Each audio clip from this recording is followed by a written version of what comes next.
ඔව් කොහෙද යන්නේ? පොඩ්ඩක් ඉන්න මේක බලලා යන්න. RNS අපි කරපු තවත් වැඩක්. අපි යනකොට තිබ්බ විදිහ සයිට් එක මේ විදිහ. මම දන්නවා බලනවා ඔයාලට මේ විදිහ නෙමෙයි වැදගත් ෆයිනල් ලුක් එක කියලා. සයිට් විසිට් එකට යනකොට තිබුණු විදිහ තමයි ඔය ෆොටෝ ටික. අපි එඩින් ගහගෙන ඇවිල්ලා පැල ටික සිලෙක්ට් කරගත්තා. ක්ලයන්ට් එක කතා කරලා මාර හොඳ ක්ලයන්ට් කෙනෙක්. මෙන්න මෙහෙම තමයි අපි ප්ලාන් එකක් තෝරනකොට යවන්නේ උසත් එක්කම.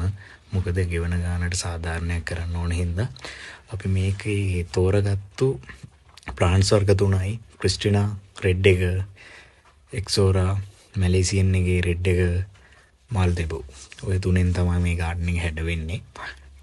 මේ තියෙන පැල ටික ඔයාලට බලන්න පුළුවන් කොහොමද සවුත් වෙච්ච පැල තියෙනවද නැද්ද? කොහොමද මම ගන්න රුපියලටත් වග කියන නිසා ක්වොලිටිම් පැල දාලා තමයි කරන්නේ. අපි මේක සේව් කරලා තියාගන්න.